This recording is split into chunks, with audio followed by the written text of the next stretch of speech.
if it is your teacher who is going to give you the ulum, the jewels and the pearls from the Nabi sallallahu alaihi wasallam, would you want to serve him out of your goodness of your heart or no? That's the question, right? Now, I've already mentioned the teacher doesn't want it.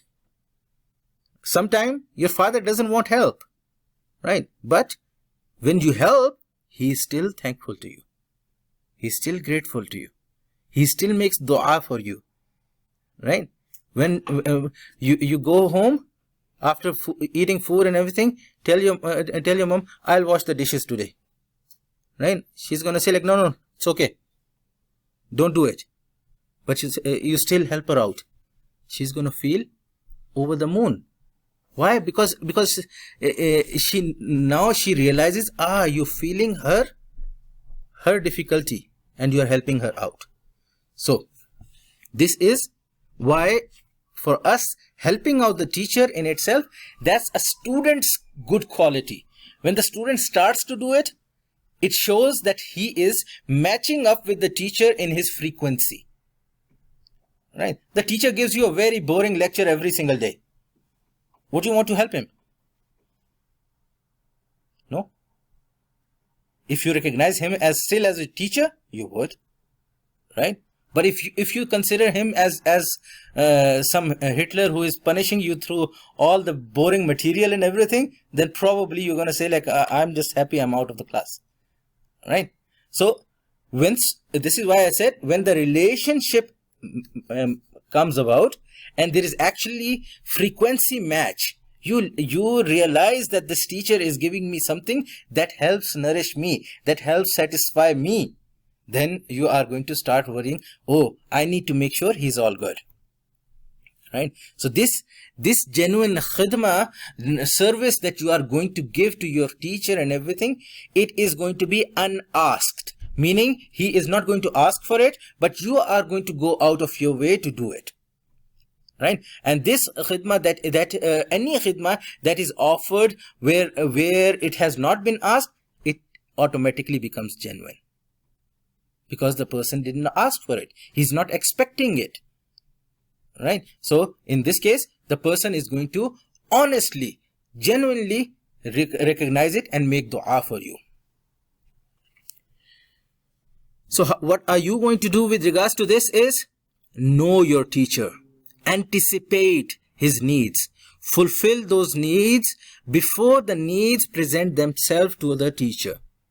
Okay. An example I'll tell you, because it's difficult to understand without the example. One example, a kind of a tradition or a mechanism that we have lost in the West. Okay, in our madaris, in our places and everything, what happens is the classes happen inside the classroom, right? We don't have carpets and things like that. So inside the class, there may be something on the floor where we sit and do. So the teacher and all the students, they are going to take off their shoes outside the classroom. Okay, so any classroom that you'll see, the teacher may be teaching inside. The shoes are going to be outside, just scattered. And if you see some of the masajid as well, you'll see the shoes are always one shoe here and one shoe there and this and that and everything, right? So there is a statement that we normally say to straighten the shoes of the teacher. Meaning this is a euphemism for khidmah, service for the teacher. Okay, but it also works on a literal level when we talk about this example. Now, obviously, when the teacher is going to finish his class and everything and come out of the class, he is going to be looking for his shoes. Where are my shoes? Right? See, the kind of difficulty or harm or annoyance, mild frustration the teacher will feel at that moment to look for his shoe. If you go to the masajid, you know when you have to look for, when one of your shoe is sitting in the shoe rack and the other one is missing. So now you have that frustration, annoyance. What happened? Who would take the shoes and who would take only one shoe? Right? And I once posted a picture on my Twitter. There was a, mashallah, very wonderful cowboy shoe, right, in the Masjid Rahma, on the shoe rack. There was only one of them. And all around, you couldn't find the other one.